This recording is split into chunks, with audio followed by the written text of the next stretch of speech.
boys. I have a question for the men. What the fuck do you want? What is it? I can't figure it out.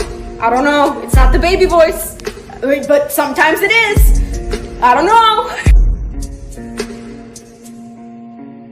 Так дайте пацанам посчитать потери. Суммы нули погибать на сцене. Снова один прогуляюсь в весне. Заливаю лик, поцелуй на шее. Каждый дома, правда назад, черный каскад. Вижу твой взгляд, степенно горят. Мог тебя взять, но ты не моя. Так дайте пацанам посчитать.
G'day everybody and happy 2025. Welcome to the DeFi Down Under Crypto Happy Hour and g'day to my old mates True Blue and 43. How you guys going? Hey. Pretty good. Yeah, happy New Year. Far Happy out. New Year. Happy New Year. Happy New Year. It is officially post-halving year. So I'm going to lock in with the chair.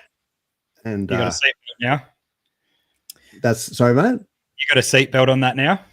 Yeah, that's it. Strap in. Strap in, folks, because Make sure the wife has that wild ride. pair of red. Make sure the wife has that pair of red panties for red panty night when it eventually happens. Save it for November, you reckon, or are we talking April? Guys and girls, We'll be see. ready. First one, then the other. I don't know. I'm not going to speculate, man. Yeah, bro. At this point, 3 years after the last Hex all-time high, I've ceased speculating. I've ceased speculating. We had some, on reflection, we had some good ones last year, some good predictions. The one that I will claim is that a lot of people talked about that left translated cycle and that we were going to 120K in, February of last year. And then we were sort of saying, I don't know, it sounds like this time is different. I'm thinking we're going to be bang on sort of November for when we break that 69K, and that was spot on. Like that was unreal how close, how accurate within like a week that was. But then and then you called the 100K Christmas, and then but it just went in November. Like it just went a bit sooner. On New Year's But I still Eve, feel like it that was actually pretty 98. Cool. I think it was 98 on New Year's or Christmas Eve. It's basically that now. It went up and then it came back down just to respect my call, I think. But it went beyond. It did go beyond, which was unexpected. I don't think anyone in November. I don't think anyone was saying. Hardly anyone was saying it that we we're going to get that high because we'd been hovering around that 70, 80K. Was it 70K mark or 80K mark that we were hovering around, and we just couldn't get past it. There was a lot of, sell pressure there at the previous all-time high. And then people didn't think that we would bust above it, but we clearly did. And then to be expected, like to get rejected off 100K, I think that was always on the cards. So I think now everyone's just in this sort of lull period where they're waiting for the Trump inauguration, sort of January 20. And it'll be interesting to see if we pump over the next, say, 2-3 weeks. I guess it's only 2 weeks now, then there could be a bit of a sell the news going into January 20, and then like up only. Hopefully, that's what I'm hoping. Or if it just goes flat, like until January 20, then there's no sort of news to sell, if you know what I mean. Like, I know that it has gone up heaps since he got in, but I feel like there's normally a preceding pump before they sell the news. So if it goes flat, then it might just wait till January 20 and then go up. So, but yeah, either way, I feel like it's starting to get like a little bit close to the inauguration date. If you're sidelined, then, you know, that's a risky play. Definitely. Yeah, it's definitely risky to do changing around, you know, or if you're selling, it's like, yeah, that's risky as well. At your own risk. Yeah. Like, there's always risk of going in something, right? And then there's always a non-zero risk that if you don't go in, that thing will just leave you behind as well. So you have to, you know, it's everyone's choice, everyone's risk, whether they choose to participate or not. But it does go both ways, because I know a few like normies and stuff that don't want to, they perceive the risk as too high to get into crypto. And it's like, what risk are you attributing to the fact that you are just going to be working until you're 70 and like, I'm going to be driving around in a Lambo? Like what percentage, what probability have you put towards that, you know, that reality? That's the magic carpet ride as well. Like, that's just literally what RH talks about. Like, so I just wanted to quickly say hello to the chat. What is up, McNuggets? G'day, you are a legend as well. Say hello to the missus as well. Hex Top Publisher. Yeah. Good to have you on board. Klaz, what is up? He's knocked off for a smoko. Made my song there. Yeah, that's it. Nearly Australia Day too. We'll have to whip it out again and get copyright strikes like we did last year. That's right. That was good. Be fair dinkum. I like that. Just be fair dinkum. What is up, Mango? I think I saw, was that a celebratory drink in the background there, 43? Yes. That's a Friday, tea Friday. Yeah, awesome. Yeah. Good stuff. Fast Abdul's in it for the tech, so he's not concerned about price volatility that we're seeing. Oh, May. So stay away in May, or are you saying things may I was going to say, dude, I don't see enough normie interest in crypto yet to think that this is something that's happening anytime soon. Like, not that it's not going to happen, but there's a lot of metrics and things that would suggest that it's not like retail's not here. Yeah. Yeah, I don't think retail is like, it could be the end of the year. Retail could be like, because I think people are already aware that Bitcoin has done, like, I think we all agree that Bitcoin is the driving narrative, like in crypto still, right? And we can see that Ethereum hasn't had the inflows, or it hasn't done the pump that I think a lot of us expected it to follow that Bitcoin pump, right? It's still, think about it, it still hasn't hit all-time highs, and Bitcoin has pumped well through all-time highs. So like, I think we all have this underlying expectation that Ethereum is going to come back. But do you think my question to you guys is, do you think the people who are going to come in are going to look at Bitcoin and go, well, hang on a second, that's already past its all-time high? And do you think normies are going to be like, I'm just going to buy Ethereum? Not even to do like DeFi stuff, just to buy Ethereum because they see it as, well, that's probably a safer pump than Bitcoin. Like, do you think that could be like, people putting two and two together in their mind? Yeah, I have thought about this a little bit. I was just slightly distracted because I was trying to pull up. So what's up to Crypty Girl there? She's an OG of the community. Super nice. And then I also just remembered she has a merch shop. So it's cryptyshop.com. So I'll put the link in the chat while I remember, because I'll fully think about it and then just get distracted like a squirrel, and then just be like, oh yeah. And then but yeah, check this out. There's some cool like merch and stuff. That's sick. I haven't actually seen this before. Yeah, there you go. So that's cool. Yeah, there's some cool merch there. Can you scroll up? Can you scroll up again? That's for the crypto girl there. 43 is also for the tech, by the way. Okay, I see what's going on. I thought go back up because I thought that first guy looked like Somi for a second. That first guy on the left, up the top. Okay, he's looking at the guys. I look at the hat. No, that looks like Somi. That's Somi. Look, Somi's doing nuts. That is Somi right there. That is Somi. No, it's nuts. You're just looking on like are you looking on your phone or on like a big screen? I'm looking on. It's not the Pikachu hat. It's not Somi, you know. No. That's Somi. It's a Somi like. Confirm it is Comi. Somi. I said Comi. Somi, if you were in the chat, confirm that this is you. That's Somi, right? It's fully not. But that's cool. Anyway, so there was a couple of. I should probably. In regards to that question. So, yeah, your question. Yeah. Please answer it, and then I'll give you my answer as well. Look, I reckon the only way people are going to go into Ethereum, other than other things, is maybe if they've got some sort of conviction because they can see that it's got an ETF and it's a bit more on the normie side of things in a way in the crypto spectrum.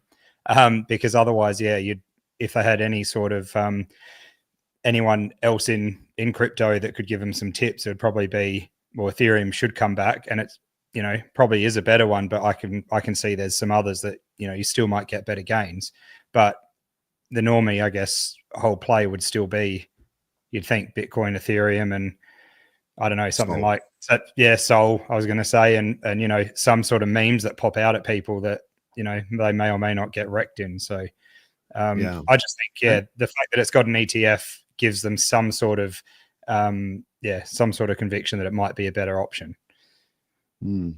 Yeah, it's a risk reward thing, right? Like, so lowest risk and you get the lowest ROI, but you take on more risk and then you get more gains. But there is a point where you go too far and you get maximum risk and then you get rug pulled. Like, there's just straight up scams as well. So yeah, you need to have, I think your portfolio should represent like that risk profile, but everyone has its different risk profile. So then that's subjective, right? So I was just going to say, in regard to that question 43, so there is a few like metrics and things that you can look at.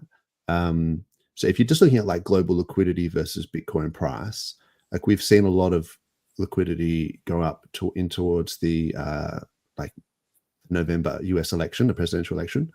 And then I think a lot of it kind of dropped off as well in December.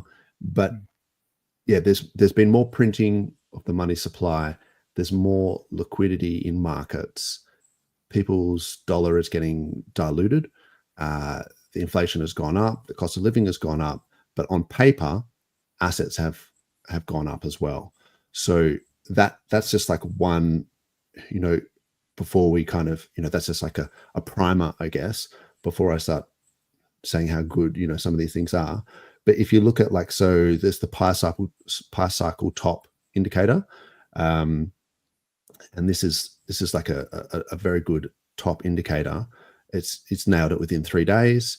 And it's basically when these moving averages converge, and they're really nowhere near each other at the moment. So I understand some people sort of saying that if you look on, like, so if you look on a BTC chart, and you zoom right out, you can draw these like massive, you might have to take it off log. Yeah. So if you look at this, I've seen some people just, salty tears, just kind of going, oh, look at this diagonal resistance and we've hit it. And then that's the peak. But I think that's a pretty basic take, to be honest, because I think there's actually a lot of other metrics that kind of suggest that, like this pi cycle top indicator, like I'm pretty keen on that one. But there's other things as well. Like this is a 200-week moving average heat map. So this is like a deviation away from the 200-week moving average. And you can see like we're still in blue, right? Like we're not even, as a percentage monthly increase above that 200-week moving average. We're not even, it's not even getting hot, so to speak. So these are previous tops. So it's about deviation from the mean, I guess. is what I would say is one indicator of how toppy a market is. There's other metrics as well, where this is the 2-year moving average multiplier sitting right in the middle of that channel, certainly not like peaking over it. And there's a couple of other things that you could look at, whether, you know, how much weight you put in some of these things. But in general, like, so this is, you know, the most profitable days. When you get to all-time highs on Bitcoin, it's like every single person that's ever invested in Bitcoin, like over time, is pretty much in profit, except for like these last few days, last few weeks. So yeah, as an asset class, it's absolutely kicking ass. And then it just becomes, if you then price things versus BTC, right? So you could look at like the, let's just go back to like dailies. So you could look at the Ethereum price and say, okay, when we broke below the 20 MA here, we started a downtrend, and we're still below the 20-day SMA there as well. So it's not really in an uptrend yet. But then like Solana, for example, has just closed above the 20-day SMA. So I feel like this is like an uptrend. And so if you start looking at things like ETH BTC, you know, this is been in a downtrend for some time. So it's just been a Bitcoin cycle. But now this is Sol BTC. Like, so you probably would have been out of Sol if you were trading back in November and just in Bitcoin. But then now it's like, see how it started like doing a bit of a trend reversal. So it's making higher highs, higher lows, and it's the 10 is above the 20 and the price is above both. So like, these are things to consider. And then it's just about which asset that you're looking at versus Bitcoin. Like, that's the way I see it, as like a ratio. So like Pepe, for example, is starting to do okay versus Bitcoin, whereas Tron, oh no, this is AVAX, hasn't closed above it. So I guess what I'm saying is it only makes sense over given timeframes. You can only say that, you know, AVAX did really, really well versus what? Versus dollars or versus Bitcoin? And then over what time frame? Between November to December? Sure, but not between December and January. So it's complex, it's nuanced, and you know, you look at ratios and you need to be like locked in, because like things change. Yeah, definitely. Absolutely. The other thing of, you know, people coming into the market, you know, new onboards and stuff, a lot of the time they might look at just the top 10 on their exchange and just, you know, dabble a little bit into each of the top 10 or something, because they think as well that's the safest way to go. So yeah, I feel like I did that back in 2017, and the problem with that strategy is that, you know, diversification into, I mean, if it's in the top 10, yeah, it's probably not too bad.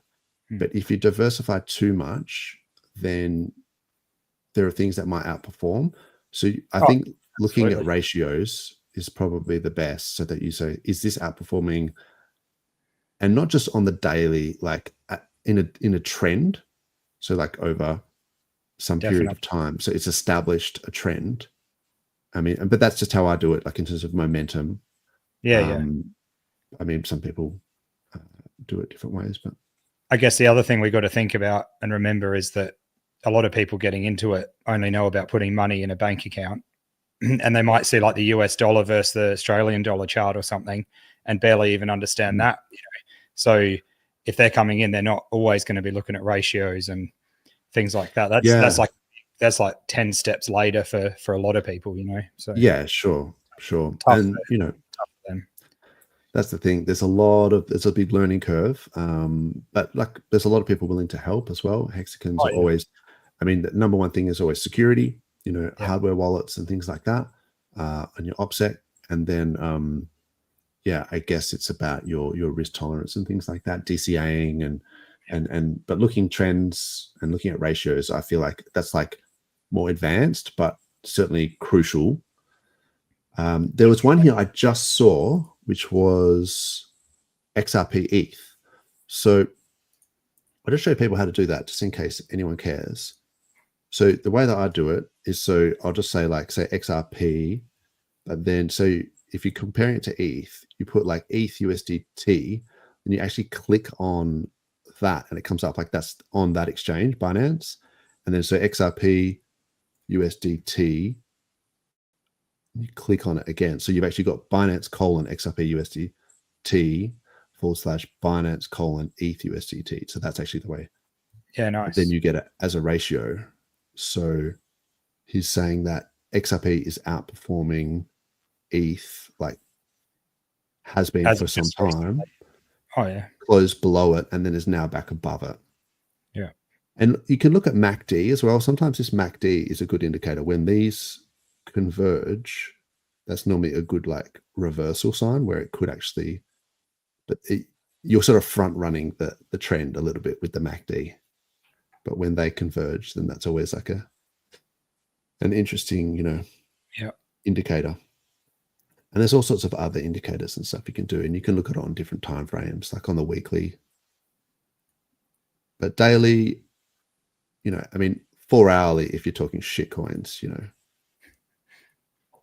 meme coins. Oh, why is it doing that? Doesn't matter. No, it's a good one. But yeah, thanks, Cal. Thanks for that. And it was a good, opportunity for people to learn. Yeah, they did have a solid pump, the XRP army, so it wasn't too bad for it. Yeah. Well, they got positive news from their court case, and then so that's what we're sort of waiting for as well. Like the Hex community are waiting for. I'm kind of thinking it's this January 20 date. Is this where a new administration comes in? Potentially, maybe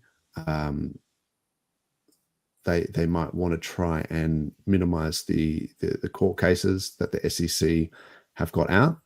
And then so if the judge does rule in a dismissal or a partial dismissal, then it's seen as towing the line with the new administration, and it's earning brownie points with the new administration. So agreed. I feel like why wouldn't you wait until January 20? Like at least that way you can get like I say, brownie points. Yeah, I think so. I think we might get some sort of answer about a dismissal or partial dismissal before then. That I'm hoping for that because I just think that would be absolute rocket fuel if that happens, and then we get positive news like with the inauguration and in the SEC there.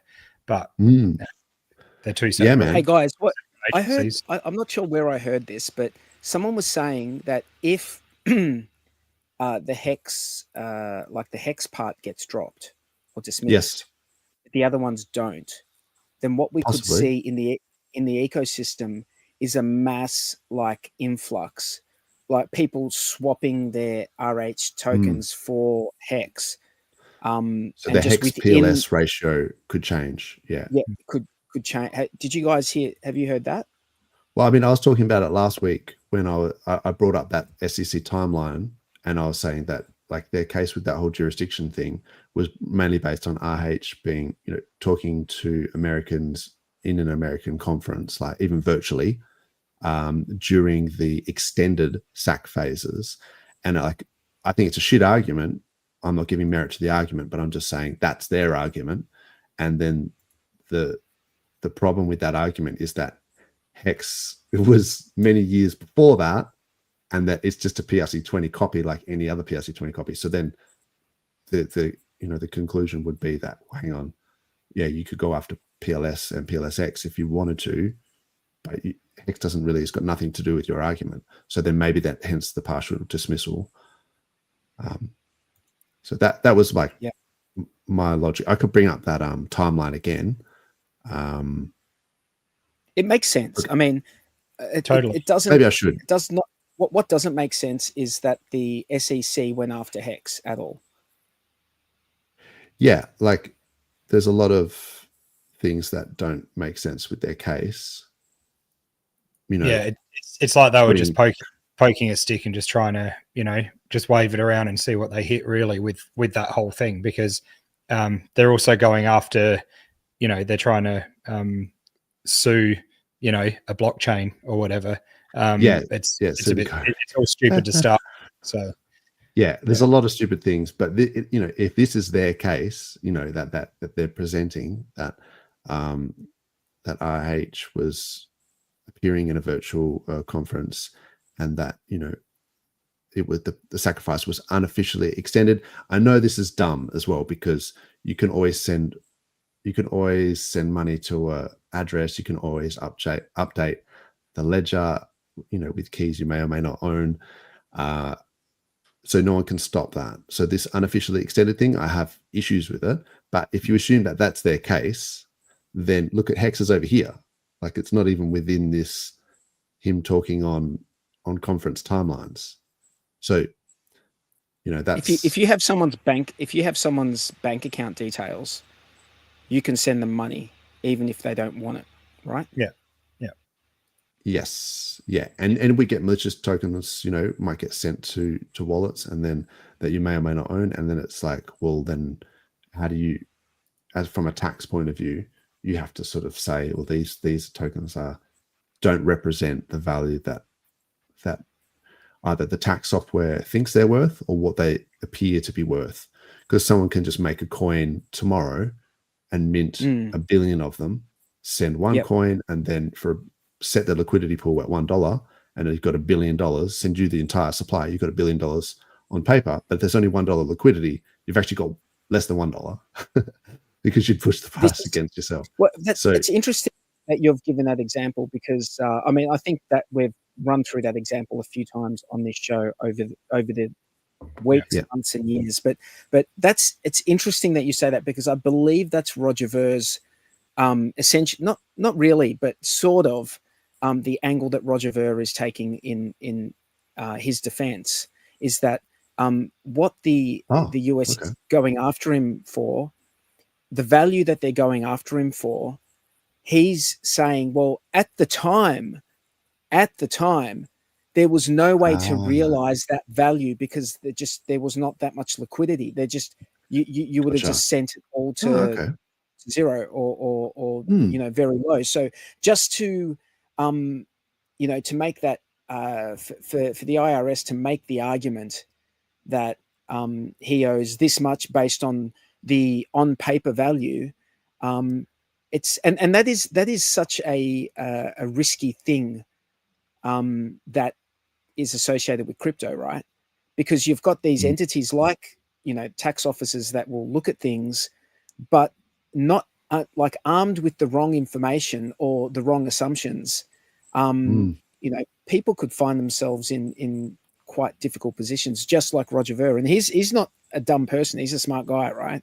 And apparently, he told his tax accountants, tax lawyers to do everything perfect. They even my understanding was that they even you know, and they're saying unlawfully, went and raided his lawyers' offices, raided, like, you know how there's attorney-client privilege. Yeah. So they went to his lawyers' offices and raided his lawyers. Yeah. Yeah, raided his lawyers to find information on him advising his lawyers to do some dodgy stuff. All that they found was completely legit, like interactions of him telling his lawyers, like, I want to do everything 100% by the book, so it's bulletproof. There's nothing that they can do. But no matter what happens, man, I think was it Stalin's Russia that had that saying that show me the man and I'll show you the crime. Oh, okay. Feels like it wasn't actually. I don't believe it was actually him. I believe it was the head of the Gulag system who said that. Wow. And the name is escaping me right now. But he was like, "Show me the man, and I'll show you the crime." So it feels to me that we're sort of are we like living or moving towards that sort of world, or has it always been like that? I don't know. I feel like it's always been like that, like lawfare and that sort of stuff. It's just it's a thing. I mean, in the end, they got Al Capone. They got Al Capone from tax evasion because they couldn't get him for being a mobster or whatever. Like, so it's like seems to be the easiest in the 20s or something. Yeah. I just wanted to quickly bring up. I should have done this while you were talking. A video that. So maybe just give me some thumbs up if you can hear this. Yeah, I can hear that. Okay, cool. Of course, it's going to happen. All the SEC lawsuits we think are going to get thrown out. They're done. Paul Atkins is going to come in and clean house. And if you just take a look at the list of companies, these are all the Wells Notice recipients. Okay, let's scan down real quick. You've got Immutable right there. Let me zoom in. You've got Immutable right there. Robinhood, Consensus, Uniswap. Consensus being MetaMask, Uniswap. Then you go further on down. Many of those you'll recognize. But the big one right there, of course, is Coinbase. Of course, it's going to happen. All the SEC lawsuits we think are going to get thrown out. They're done. Paul Atkins is going to come in and clean house. Yeah, drop the case. That's the meme where the guy's like, from is it Leonardo DiCaprio from is it Once Upon a Time in America? I can't remember, but there's a meme and he's just like, yeah. So yeah, that's an interesting one that they're talking about. The SEC maybe under the new Trump administration might be getting rejigged, maybe dropping some cases, and there's some big names there, you know, Coinbase and Kraken and all these sorts of things. But yeah, it is possible that they could be dropping some of these cases. So that's interesting to hear. I reckon it would be, obviously in their best interest to drop the cases, because I know that the SEC is slightly different to where they're, you know, getting tax revenue and stuff from, but that's a huge part of it in America with all these exchanges and stuff. They're going to be raking in tax dollars and everything if it's all just comes out the water and it's all dismissed and everyone's go. It's going to be a huge thing in that way as well. So I really think it's. I mean, there's a bunch of alleged things going on, but I always think about the presumption of innocence and innocent till proven guilty, and with some of the other stuff, it's like you would think that RH would have had the best lawyers going around. So if they had set up a trust structure or whatever, it's entirely possible that like he would have no legal obligation to pay tax in Finland or whatever it is that they were arguing. But who's to say? We don't know the details, so we can't. It's all just alleged at this point. We don't. But we also know his, I guess, as much as we can understand his personality or the way he does things, and he's very careful. And so what he'd be the same as Roger Ver, I believe, in that way. Where why would you screw around with the chance of getting done for things like that when you've got much bigger things to worry about than paying tax? Like if you need to pay it, you'd pay it, or you'd make sure all that's sorted out. So I really think that's the least of anyone's worries and RH's worries. So, and I feel like because we've sort of seen a lot of RH videos and things over the years, we sort of know his character quite well. So that's right. There's another a good one here which it might attest a little bit to his character. I'll just play it. We've already traveled the world and retired and done all the things a young man would like to do. What's left? To do more of the same and not rot away and die as everyone before you has done. And far too many human beings on this planet spend their time doing things that have no lasting value.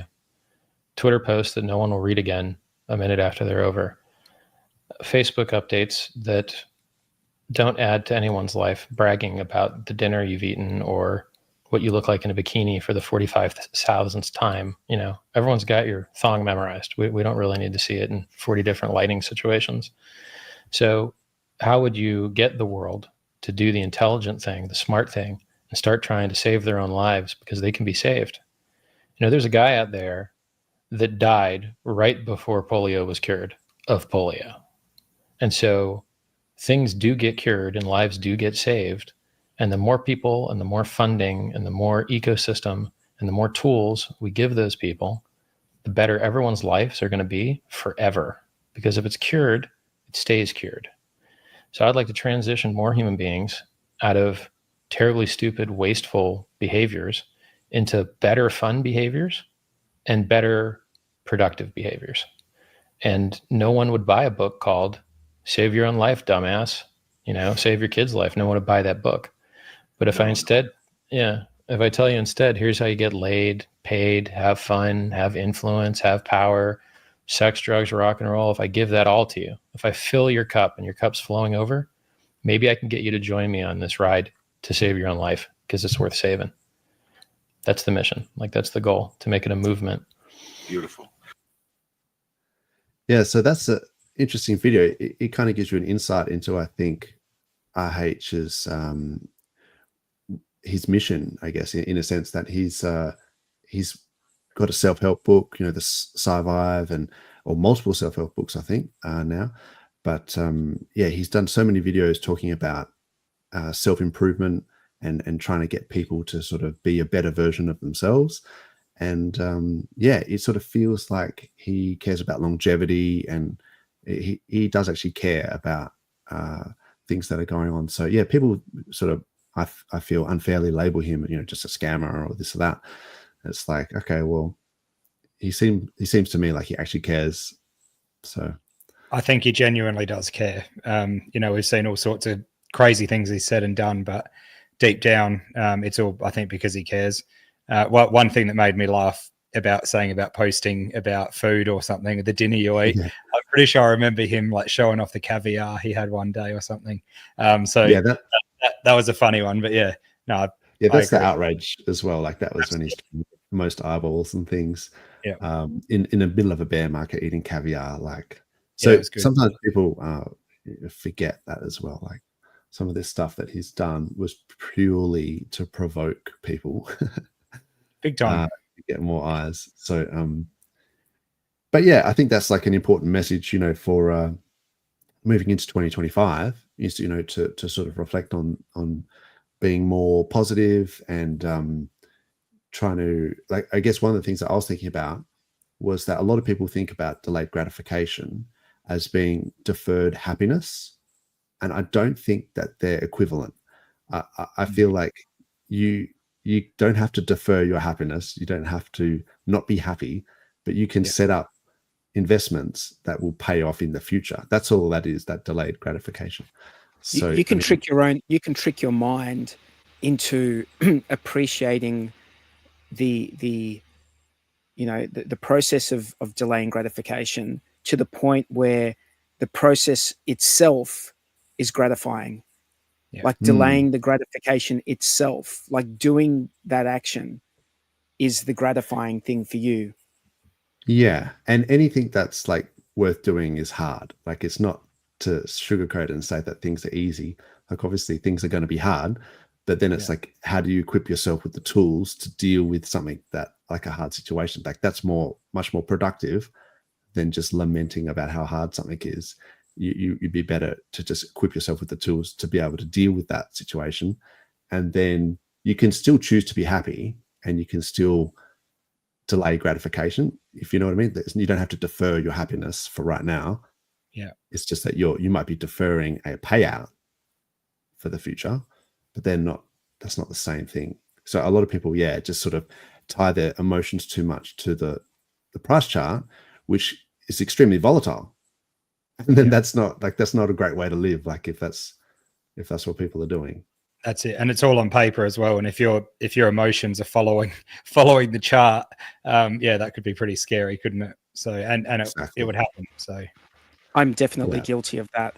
Definitely guilty of that over the last 3.5 years. Yeah.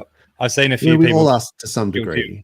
But for sure. It's like, to what degree, I guess, you know, what percentage of your disposition is attributed to a red or green candle. Like, but it seems like a lot of people, like when it's red days, they start just going off at each other and it's like, and then it's like green, oh, everything's okay again. Yep. Hey, everyone hugging. Yeah, exactly. Hey, I just saw Super Hex jumped in the chat as well. I haven't seen him in here before, so I love seeing his little videos he puts up and onboardings. There we go. Yeah, 100%, man. His videos on TikTok. Check him out on TikTok. And we should, if someone can send him the link, if you can, because he would be awesome to have on. He's an OG and knows what's up. But yeah, thanks very much for the Happy New Year. That's wicked. Awesome to see you in the chat, bro. If you can send him the link, that'd be awesome. but sometimes DMs might be off or whatever. Yep. Who else is in the chat here? We've got Crispy Bacon. RH should fork PulseChain and airdrop people their new coins, otherwise we'll miss the bull run. Let's not do that. Sure about that. Care? What? Care? Can someone please the crispy? No, crispy pea maybe bacon. Sorry, crispy bacon. Yeah, maybe. But no, I don't get it.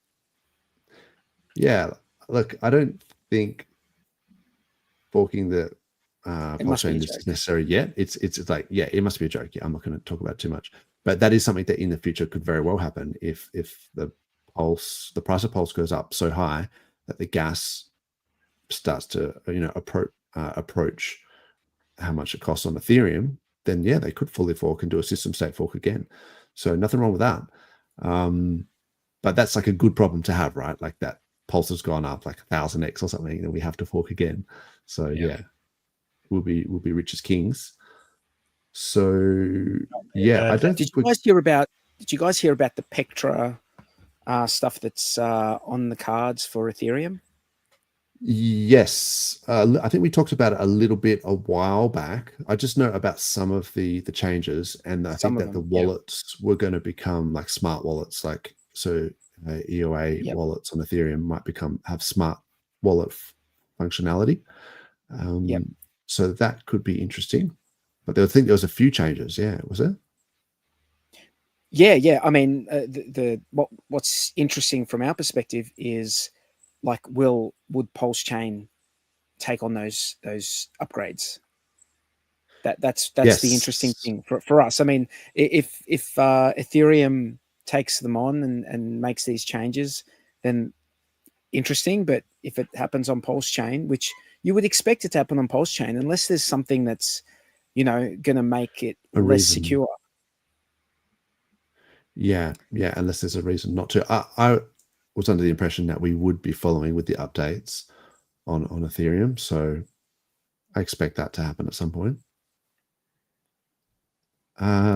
Cal said, funny how centralized exchanges are outperforming ETH at the moment. I think everything's outperforming ETH at the moment. That's I mean, maybe not everything, but like even and it also, yes, I hate to repeat myself, but it's over what time frame as well. But I think if you look at Sol ETH, let's quickly pull this back up again. This is Sol ETH. So yeah, I was sort of saying that Sol had been doing really badly, but now looks like Sol is kicking off again against ETH. So, but yeah, we'll see. But yeah, there are a lot of chains that have potential. AVAX, Polygon, other chains as well. But I still feel like PulseChain has got the best ROI, risk-adjusted ROI. I also wonder with the centralized ones, I know there's a lot of native, like, normal people jumping in and buying stuff on there. But I wonder how much of it is being pumped by, VCs involved and stuff to get the eyeballs over there before other things start to pump as well. So, there could be a bit of that sort of play going on as well. And you have to consider the unlocks, right? Like there's a lot of unlocks in those exactly in those VC chains. I'll just pull up Fast Abdul here. How you going there, mate? Hey lads. Hey. How's it going, guys? Happy New Year, mate.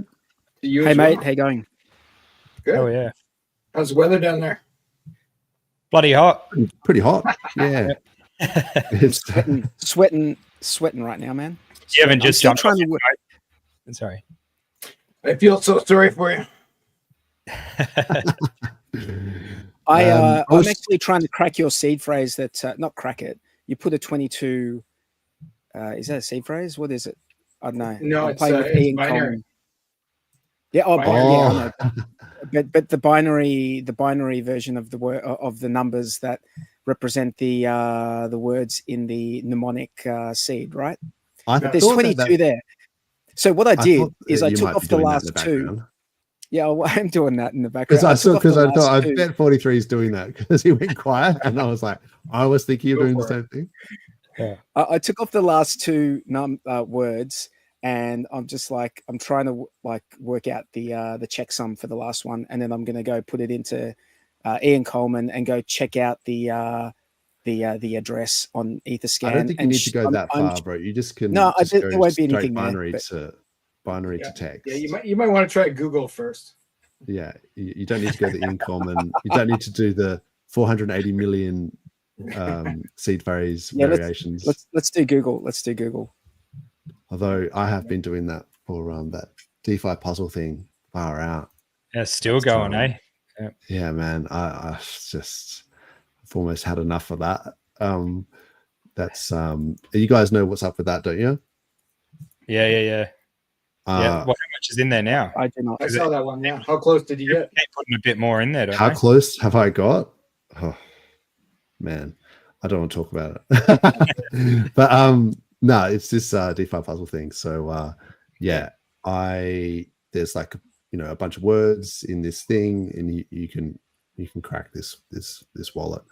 I feel like I've opened that many, because you end up just getting blank wallets if you try all these different combos, and I don't even check them anymore.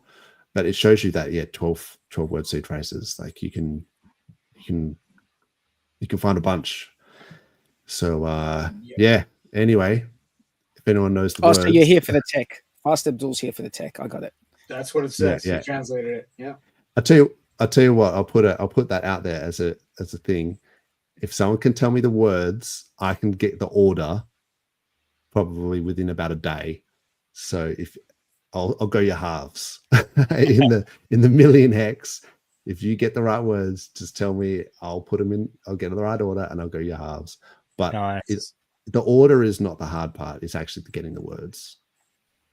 So yeah, but check it out, peeps. DeFiPuzzle.xyz. I've talked about it many times, in the past. Kind of like a crossword puzzle, and there's a set number, like set words that are possible, right? So you can get the list of possible words. Yeah. It's all on that page. Like it's all like he's got all cool. he's got the it's the 2048 possible seed words. It's the BIP 39 word list or whatever. So yeah, but it gets exponential, right? So it's like 480 million combinations if you know the words, but that's because there's 12. It's just 12 factorial. But if you go to like 2048 factorial, you need to get the qubits out and start busting some quantum cryptography, because that's just you can't. I'm not sure how the maths works out, but I can't be exactly 12. Like it's going to be like 11, and then that last word, it's a very limited amount of words that the last word can be out of the 2048. Yeah.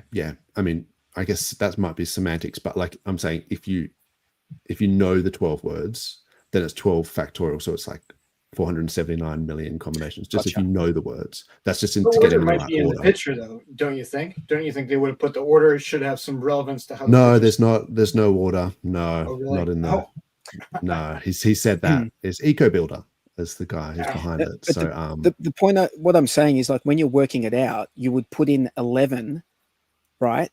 You would do the first 11, and then the last one, you would use a tool to work out which are the possible checksums that come out from those first 11 words. If right? you knew the first 11 in order, are you saying?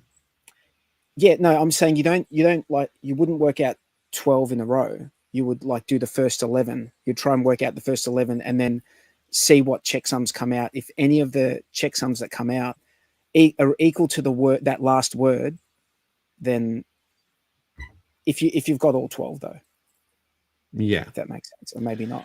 Maybe I'm not explaining what I'm saying. It doesn't even take that long to go through 480 million combinations. It's just that it takes a lot longer when you start adding more words.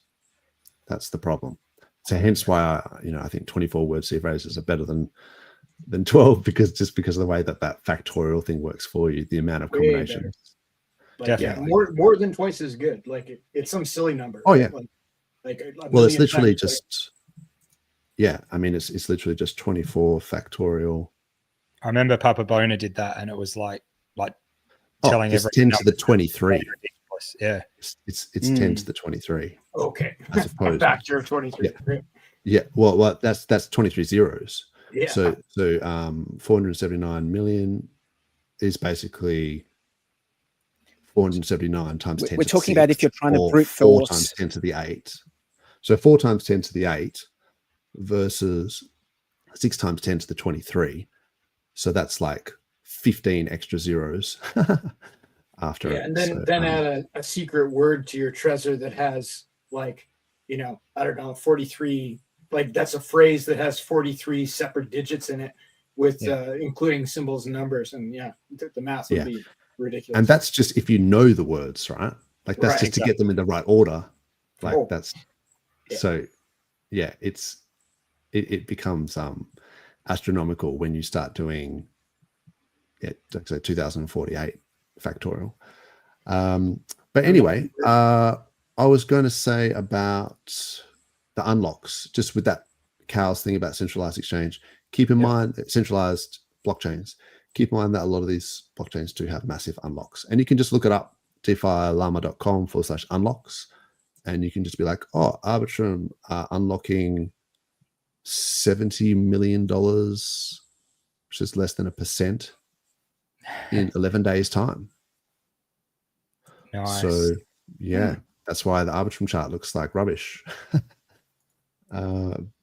Or maybe not. Maybe because it's just market participants speculate and they think that it's going to be worth less in the future.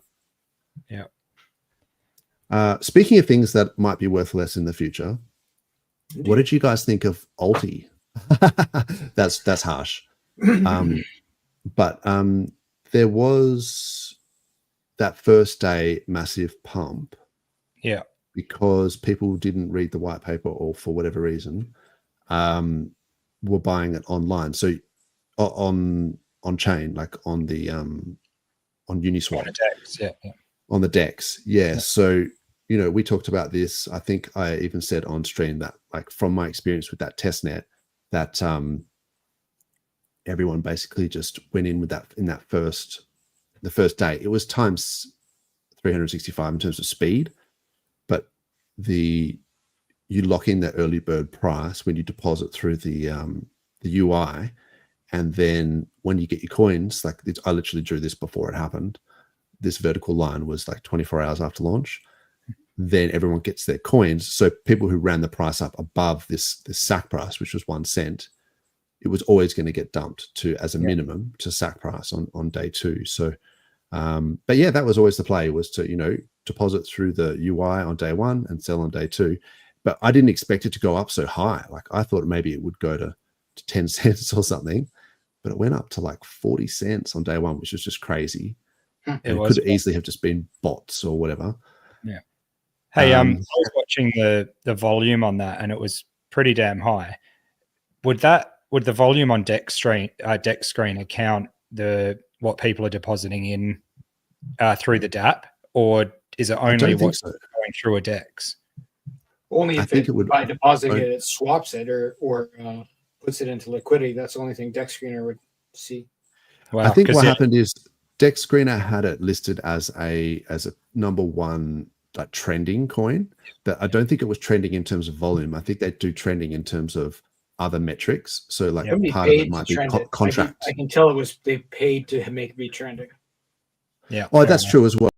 Yeah, that's true as well. But so yeah, all this goes up to here. Bought it and then it dumped. That's what happened. Yeah. Sure, but I guess, like, to be clear, so anytime you see a lightning bolt, people have paid to promote that. But it was naturally, I think, if you went on Ethereum, the way that it lists this is, so number 1, trending. If you actually look at like that little eye thing, it's trending. It takes into account volume, liquidity, transactions, unique makers and holders. Yeah. So it might just be contract interactions and things like that, as well as volume. Like, it's not just volume. Yeah. So, but no, that's not in defense of the chart, because I think the idea was always to referral codes, deposit. right? There were people with referral codes. I didn't have one, but a lot of people did. So and there's inflation, right, as well. Yeah.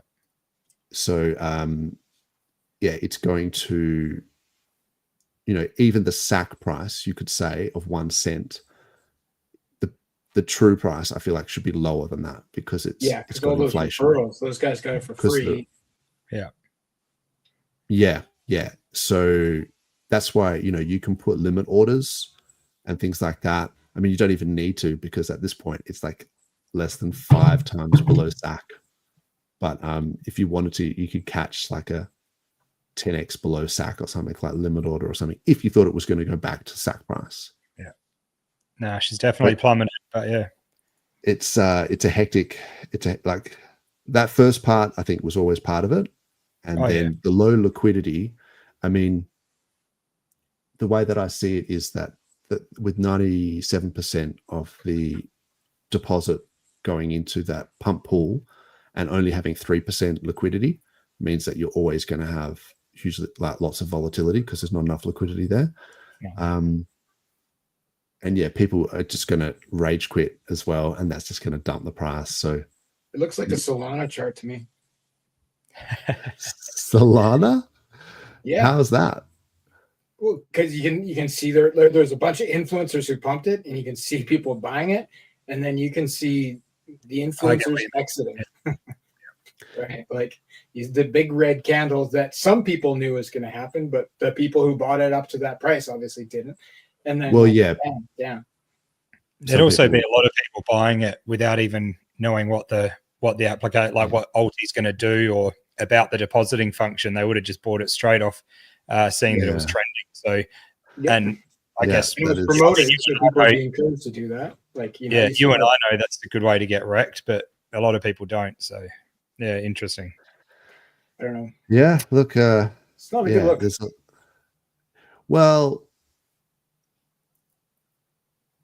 not a good look, I guess, for Alti, but over this time frame. So what happens if the price goes 10 above SAC? Are then people going to say it's not a good look? Like, over what time frame? It's not a good look over this time frame. Yeah. Oh, for sure. I'm not saying it's going to do good, but like, if it does a 10x from the bottom, even if it goes back to SAC price and that's a 10x, like, it is what it is. But yeah, it's just, I don't know, with the promotion, with the influencers, with the referral codes, and then you get like a red candle, like it's going to leave a bad taste in a lot of people's mouths, right? So I hope it does what it's supposed to. But I don't know. It looks like people were exit liquidity is what it looks like. Yeah. I mean, I think over every coin over a long enough time frame, like you could argue there are periods of that happening as well. And so this is the Solana chart. So I'm not sure how you were saying that this looks the same. Because not Solana itself, like coins on Solana. Oh, coins on Solana. Right? Yeah. The brand new pump.fun coin, Hawk Tua coin, whatever the flavor of the day is, they almost all tend to look kind of. Oh, yeah. They bleed out hard. Like, they're pretty terrible. Pump fun and all that sort of stuff.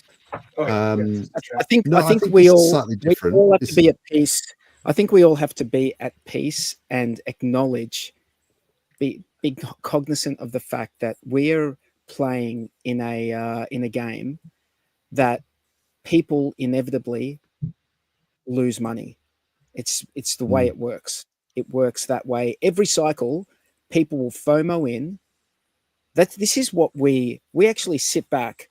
We know people are going to FOMO in at some point, like whether it be Bitcoin or Ethereum or whatever. It ends up happening, and then the people who were in from last cycle get to sell that pump, and those people who got in, hoping for a better price, end up getting dumped on. Unfortunate, but this is everything, right? This is everything. So everything. At some point, people have to be like cognizant of the fact that this is buyer beware everywhere. Buyer beware. Like, you know, if you're going to buy something, be informed about what you're buying, know what you're buying, and if it goes to shit, you got no one else to blame but yourself. That's the way this shit works now. You know, there's I mean, people have to also take examples. responsibility, like, for their own actions as well, like, you know, as well. So that's the thing, is like, so I, you know, if I bought Hex a week ago, or if I bought Hex a year ago, or 4 years ago, or whatever, you might have different results. But at the end of the day, I chose to do that. So, you know, I feel like that's an adult thing to do, is to take responsibility for your own actions, rather than just blame it and say, someone told me to buy it. By the way, what I just said is not a good way to onboard people who are crypto agnostic, like they, you know what I mean, like, or crypto. But we've always been like that. We've always been saying, you know, look, at the end of 2025, like, Bitcoin might retrace, you know, 80%. So, and that's like the most stable asset. So I feel like we've always kind of just sort of said, this may happen, like, expect. I'm not saying this stuff goes up forever. Like, but tell me what happens with the people who end up buying those FOMO things, because they're invested, and they like, some people just like will sell everything at a loss and leave. Other people are like too stubborn, and they will like stick around. And if they stick around and see, you know, the lows, and then DCA the lows, and then they're around for the next season of pumps, you know, maybe 3 or 4 years later, maybe they end up being in profit at some point, and they end up, you know, making their money back and more. What, you know, time frame are we talking? But this is everything. You have to throw in it's context. Isn't this? The context is always in the time frame. I mean, so say for example, MicroStrategy, their shares have tanked 45%. Some people might say that that's, you know, if you invested in MicroStrategy, you know, you're wrecked and you should just take the loss. And there's been a lot of tax harvesting and stuff like that going on at the end of this year for the US, presumably. But it's not to say that MicroStrategy might not do really, really well this year at some point if Bitcoin does really well. But then it might also implode. Like it might be the point where Saylor gets liquidated, he buys too many tops, and then they have to pay their debts down with the MicroStrategy shares, and then the price of the shares go down, and then they have to issue more shares, and then you get that lunar feedback loop thing going on. So there could be a point where MicroStrategy outperforms everything else. Like it certainly did last year. It outperformed Nvidia, and then in December it went down 45%, and it might outperform things this year. It might be the best stock again, and then it might cause like a financial meltdown. So you have to talk about context, time frame. I think this responsibility thing that you were just saying, Dozza, is the key here. Like people have to take they have to take their responsibility for what they buy and what they don't buy. You know, it's the same with, for example, cybersecurity. You really need to take responsibility for your own cybersecurity posture. You can't expect, you can expect other people to do it for you, but they're not going to do as good a job as if you take an active interest in what you are clicking on and what you're not clicking on, for example. So I think in crypto, what you put your money into, what you buy, it's your responsibility. Don't buy something if you're not convinced it's the right thing to do. And then even if you are convinced, you know, be aware that that thing can drop 99% and then another 99% on top of that. So, you know, it is what it is. But we're in the year of a bull run, we would say, right? 2025 is the year after the halvening. This is the year that traditionally things should go well. Donald Trump is going to be inaugurated on the 20th of January. Hopefully, if he makes it, if he can make it, if a plane doesn't land on his freaking head, fucking planes coming down left, right, and center everywhere. Jesus, have you guys seen? I don't know. I don't know what's like going on. 4 in a week or something. There's like really something like that in the past week or just over a week. There's been like 4 massive airplane incidents. Okay. That one in South Korea, man. That one in South Korea is horrific. I remember you were talking about one where you suspect there could be like an EMP or something involved. But that's the only one that I'd heard, and that was through you. So I just haven't been watching the news. Or like a drone or something. A drone. Because it looked like bullet holes or something, but I don't know. Anyway, let's just hope everything is on the up and up in a month's time. Because things could align really, really well for the RH ecosystem, and that is like getting a dismissal and Trump being in office, cases, SEC, like Gensler leaving, like all these things will be net positives for crypto. Yeah. And then I'll be popping some bottles when Gary Gensler gets the sack. That's for sure. Absolutely. And what's up, Maddie? Maddie in the chat. Maddie Allen in the chat. Yeah. I just saw that. Sup, yo. I was just going to say, Gina, you've got to remember the ideas that you sold on crypto in the first place. Remember Hex is talking narrative that is currently 15 years old. Remember that Hex is tackling a narrative that is currently 15 years old. I'm not entirely sure what you're saying there, but I think the reason why, the ideals of why people get into crypto is actually about censorship resistance, about, not being dictated to, not being treated like a child in the sense that how you can spend your money. And then that goes both ways. Like if you don't want to be treated like a child and saying that how you can spend your money, then you have to act like an adult and how you've spent your money and where the consequences. Sometimes the consequences are positive, So, but sometimes not. So hence the whole thing we talked about. But Hex is tackling a narrative that is currently 15 years old. Jen is talking about Bitcoin, like basically. That's what. It's just a comment in the chat. But yeah, I think even the whole thing of just the long term, like we said, delayed gratification, but just the long term holding, which Hex has as well, that it's actually just protecting you from yourself more than in some magical way giving you big gains as well. It's because over that time frame you're likely to have made more gains. Not like staking and building the numbers up so much in the way of coins. That's a small part of it, as we all know. So you could be by locking up coins, you could protect yourself from selling the lows, for example. Yes. Or it could prevent you from selling the highs as well. So it goes both ways. This is true. Hey, this is why I was attracted to the idea of Hex in the first place. I've never been a click monkey. I've never enjoyed having to click 20 different things like 3 times a day. I don't like doing it. I like the set and forget idea. The thing with Hex that I really liked was the fact that you could set up a ladder over time.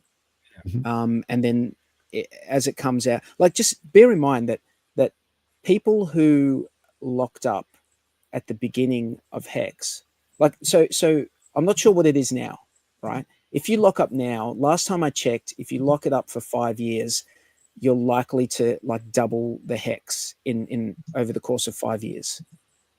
Now, if you could double something in the traditional like legacy system for 5 years, and at the end of that 5 years get twice as much money, that wouldn't be a bad proposition for most people. Now, the assumption there is that the price is going to be as good as it was at the start, and we're yet to see whether that's going to be the case for Hex, like in a few months' time.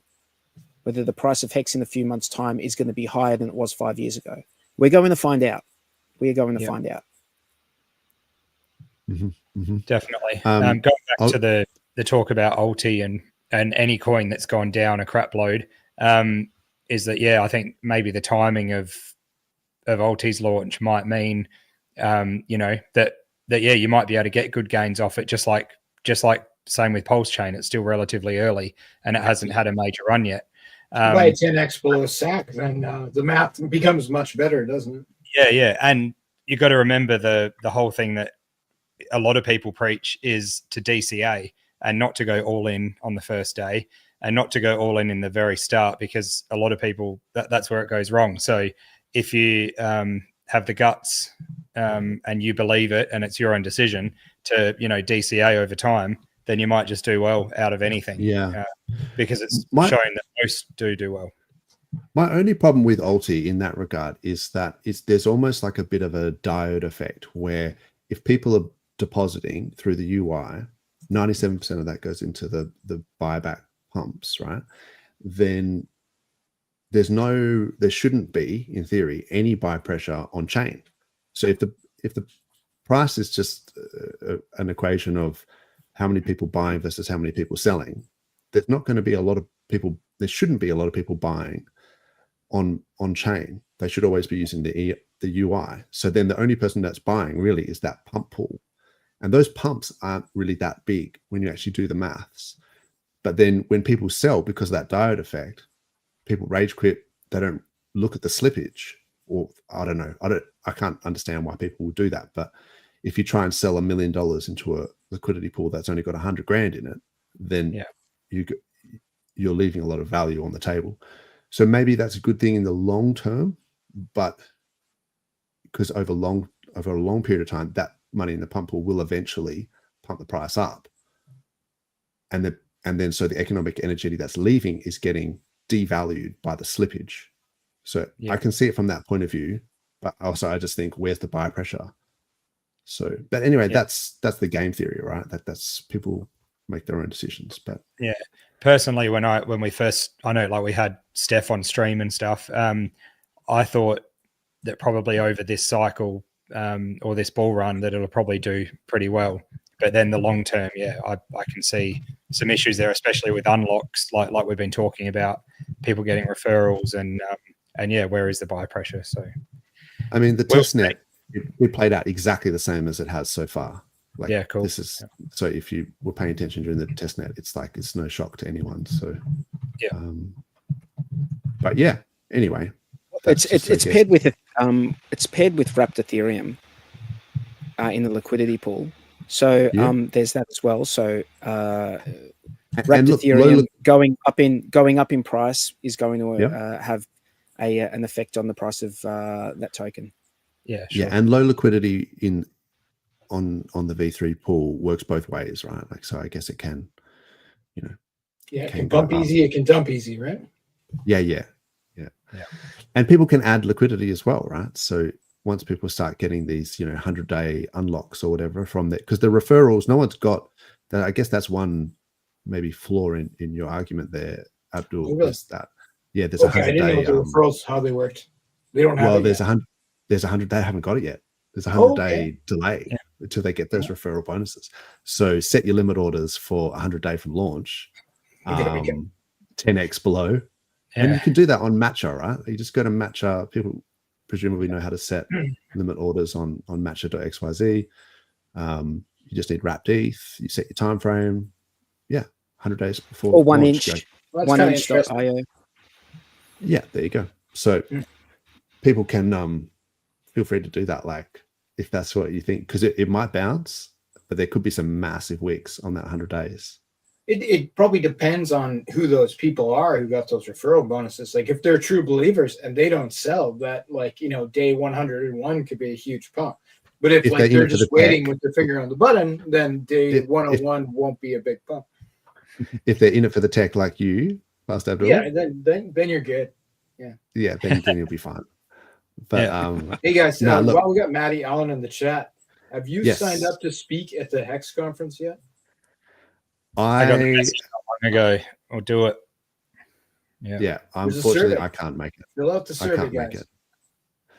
I can't make it to the conference, but yes, we should shield the Hex conference for sure. Maddie's running that, so every year,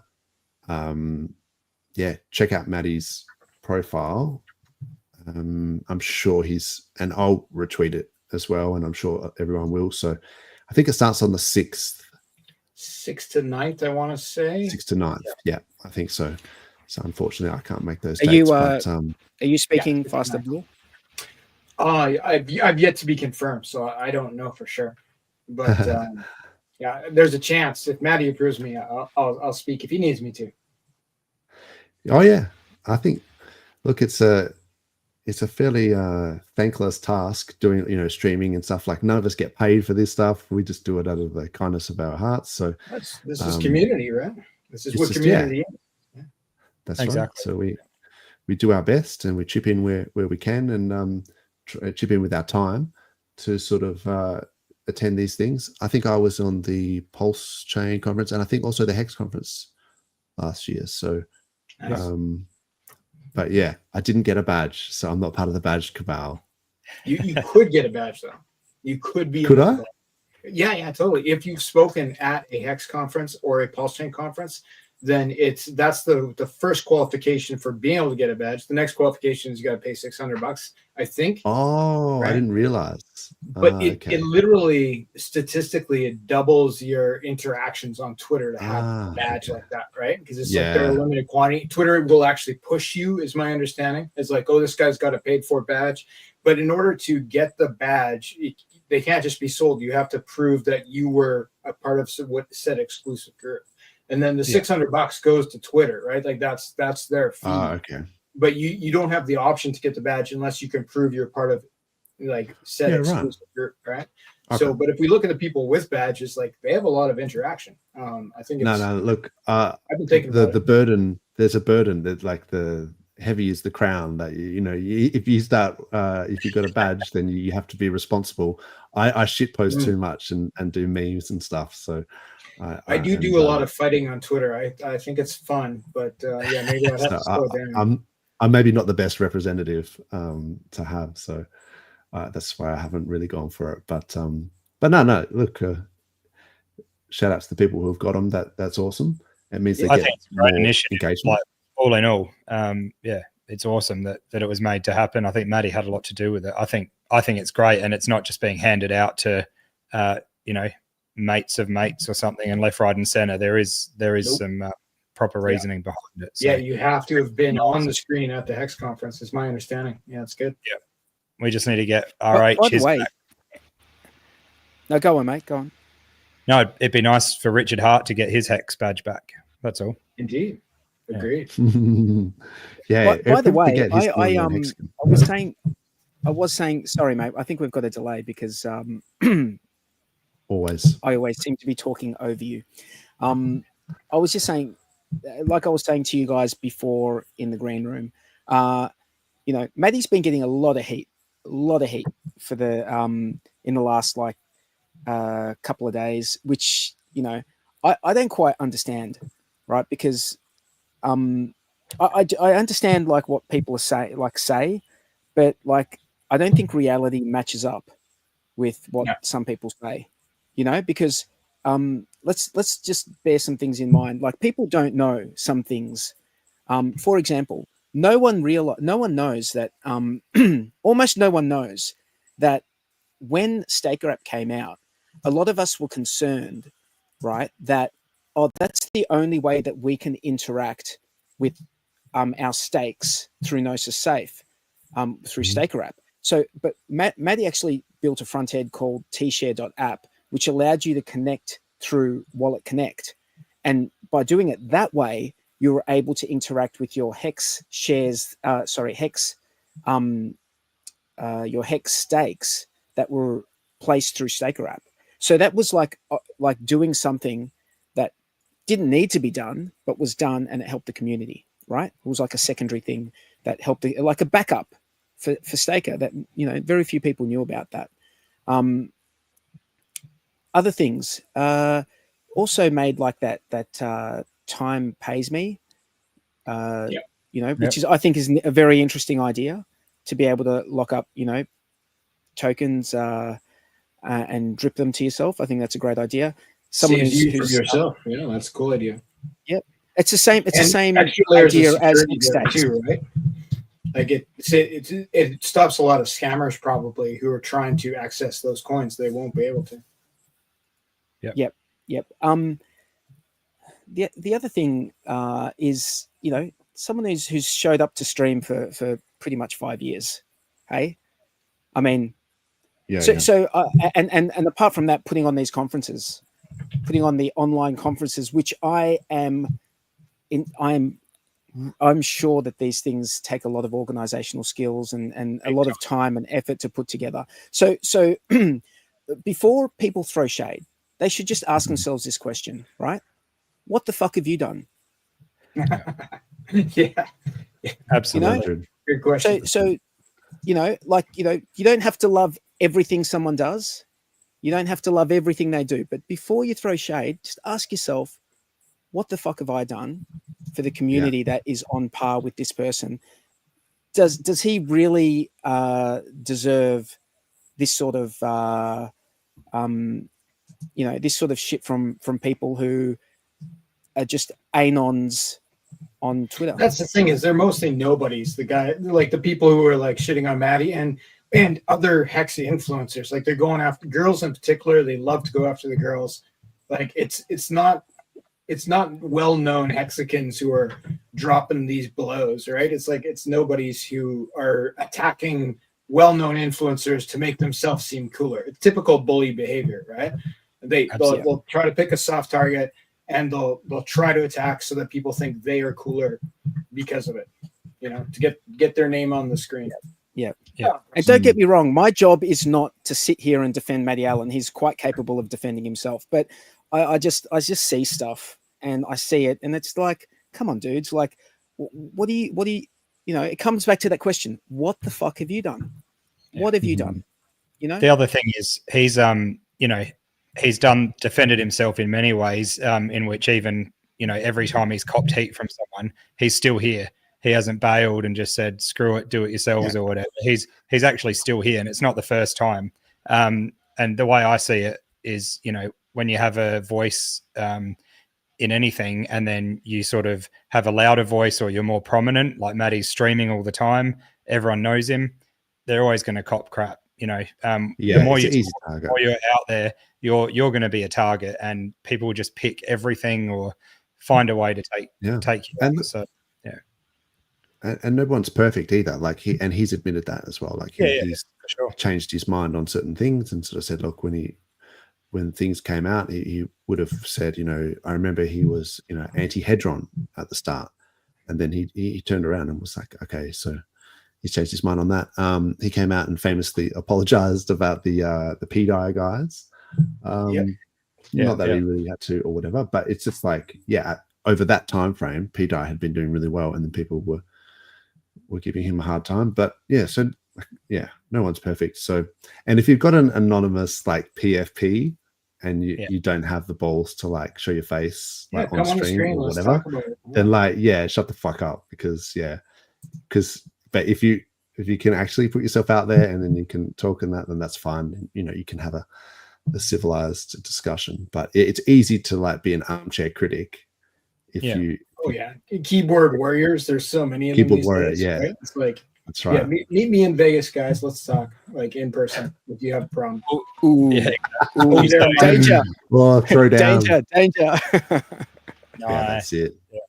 The other thing is danger, especially if he's wearing a jacket. If Fast Temple's wearing a jacket, fucking run for the hills. I'm pretty sure he's got the BJJ skills to back it up. So I talk big. I'm really like, I weigh 130 pounds. I'm only 5'7". Like, show up. That's what you say, and then when you see him in real life, you're like, hang on, thought he was 5'7". The hell? I've had that conversation. That's funny. No, I think Anyway, anyway, if you just brought up the PulseChain chart, that would show you every time someone has a go at another Hex influencer. It's that's a good point. It goes down in the red. Someone surfaces to have a shot at another person. It's just sentiment, and then when it's green, we're all got our arms around each other, bloody cheering. So it's fun.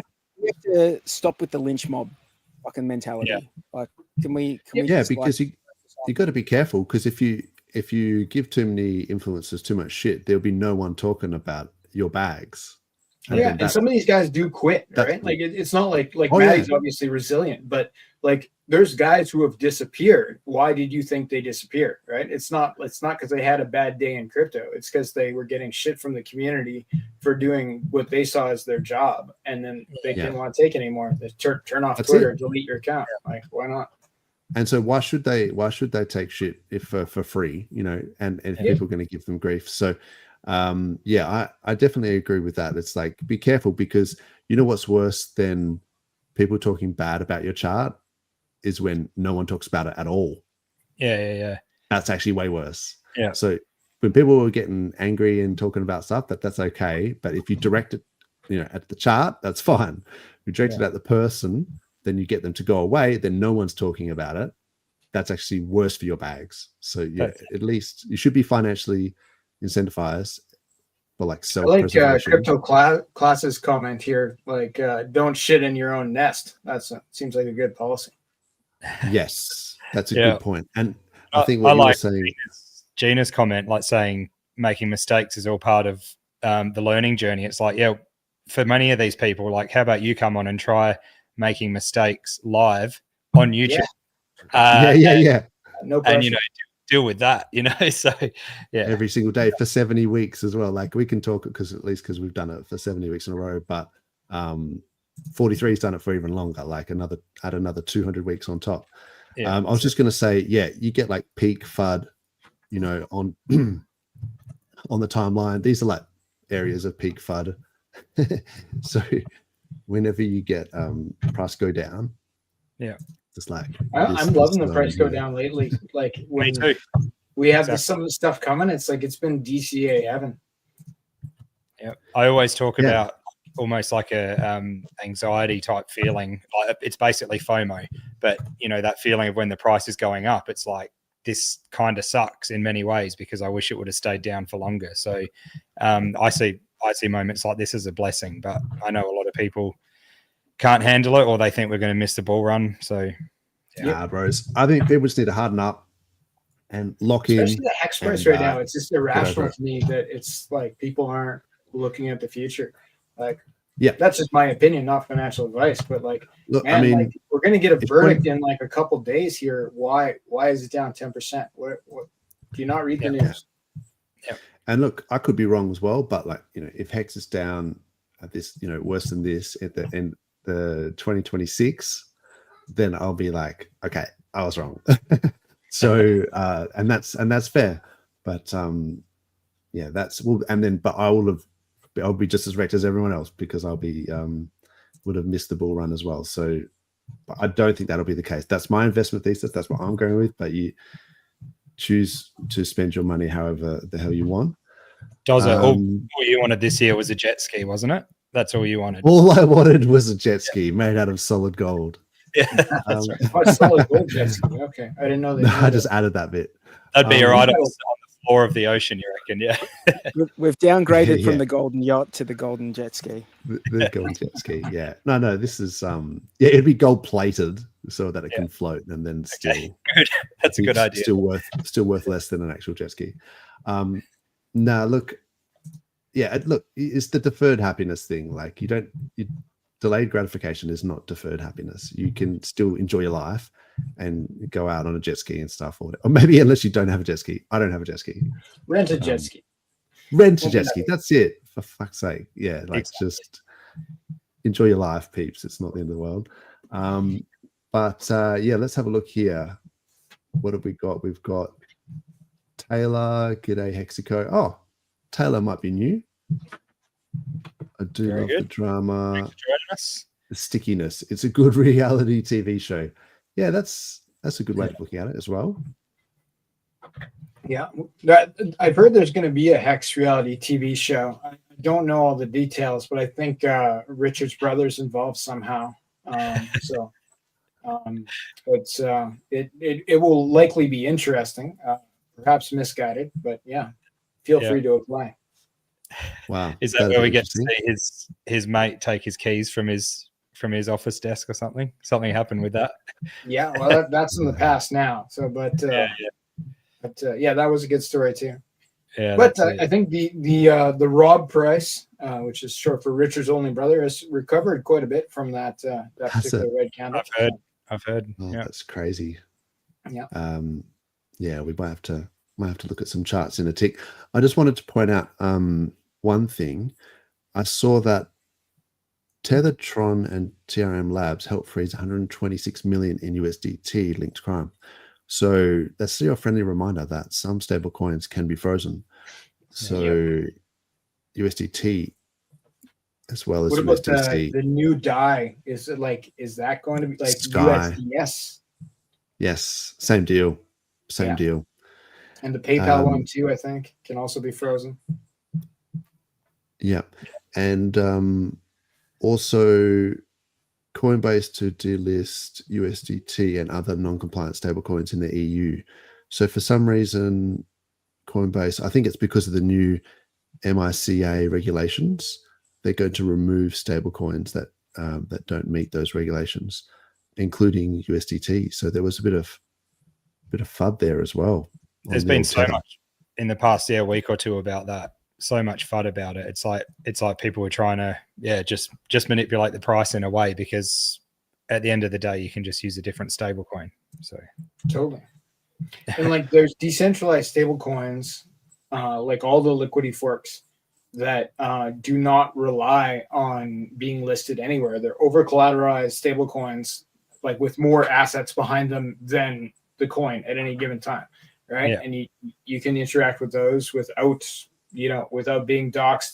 There's 0% chance that it can be frozen, anything like that. So there are good alternatives to these traditional stable coins. No, that's it. Are you talking about things like Liquidity? Like Liquidity specifically, yeah. So Liquidity, Liquid Loans, Earn, Flex on PulseChain are all Liquidity forks where it's like instant redemption, over collateralization. They stand up very, very well.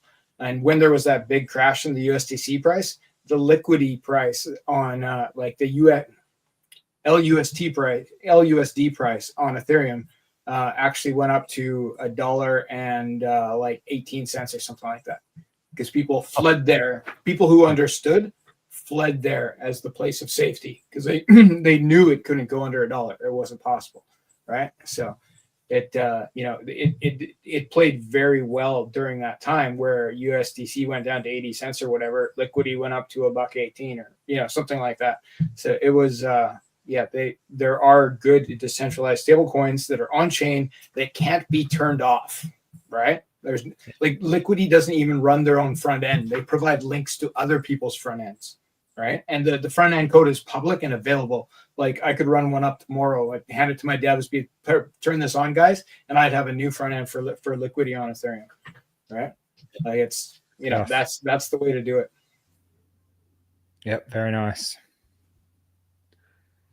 G'day to 3L Macho.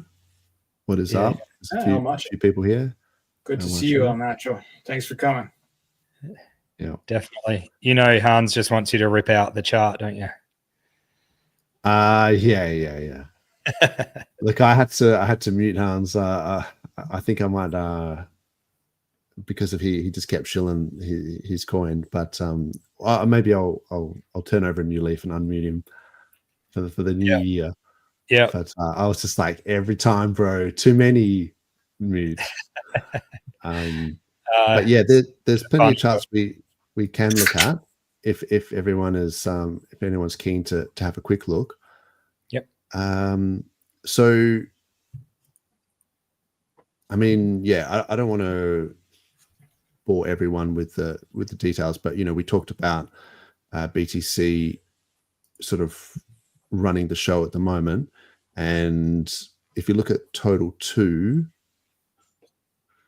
we were getting rejected off that 1.6 trillion, and then there's another one here we're getting sort of rejected off 1. I don't have the chart up. Can't even blame that booze. We're getting rejected off 1.6 trillion and then rejected off this 1.44 trillion as well. So these were just lines of resistance. But yes, surprisingly, Bitcoin itself has still been doing well, even though the dominance crashed hard for that alt week. It kind of recovered, and then now it's starting. Maybe we'll get another alt week in there. I don't know if it's quite an alt season because we're just on the dailies here. But the other metric that I was looking at was total 2 versus BTC. So that's like the market cap of everything excluding Bitcoin versus Bitcoin, like as a ratio. And that's now started an uptrend. So it's finished with its downtrend, and looks like you're getting it's the 10-day moving average is above the 20, and the price is above both. And it's also right around this 50-day moving average as well. So maybe we'll see another alt week. Be nice. And then, yeah, like I say, Sol BTC is starting to have a bit of a turnaround, Sol ETH and things like that. So maybe we'll start to see, even some of the meme coins like Pepe and Doge and things like that sort of kick off. Yeah. There's been a lot of different narratives. Sometimes people talk about these AI agents and all these other things. And so, just you got to keep in mind these things change. Some bubbles will pop. Sui, for example, I think Sui was doing really well versus Sol. This is the Sui Sol chart. I was talking about it for some time, and then now it's just closed below. So that's probably that uptrend over, I would say, for the short term. If you were rotating into from your Sol bags into Sui, like basically here, you could have made like a 60% more Sol, and then at this point I would be going back into Sol if I had Sui. So, but yeah, that's the sort of thing that's been going on. The Phantom chart, I think, because they had that Sonic blockchain, that was a bit of a sell the news. Definitely. That'd be interesting. It looks like it's bouncing off whatever that is, the 200-day moving average. So, okay. Like there's plenty of things to check out, like the other coins as well. Like this is BitTensor chart looks pretty good. I mean, maybe. Hey, Dozza, I'm gonna head off, mate. Yep. True Blue. No worries. Fast Abdul. See you, man. Nice chatting to you guys. I will catch you next time. See you later, everyone. Talk to you soon. Cheers, bro. Thanks for having you on 43. Good to see you, mate. All right. Cheers, guys. Here we go. See ya. All right. Catch you next week. See you, mate. There's plenty of other potential setups, I guess, if you're into that sort of thing. I think BNB, I mean, some of these things you have to price versus BTC. So this is, say, AVAX BTC as a ratio, BNB versus BTC. So some of these things are making, like that's BNB is making higher lows against Bitcoin. So there are some things to consider. And then, like, I guess, if you go in terms of categories, you've got Tron meme coins haven't really been doing much. TitanX, I don't know. I'd have to. Base Radiant knows more about TitanX and what's going on with those. But one thing I did notice too. So, Base Radiant, good to see you in there. Yeah, always good for him to come on. That was a bit of resistance there that I drew, and then looks like it didn't retest it. Yeah. Okay, there you go. Sometimes you draw squiggles and they come true. One thing that's interesting about TitanX, I must say, is that the supply is massive, like absolutely massive. But the burn on it is crazy as well. So I just randomly came across this dashboard and I was like, is this right? This is like billions. There must be 103 trillion is the circulating supply, which is enormous.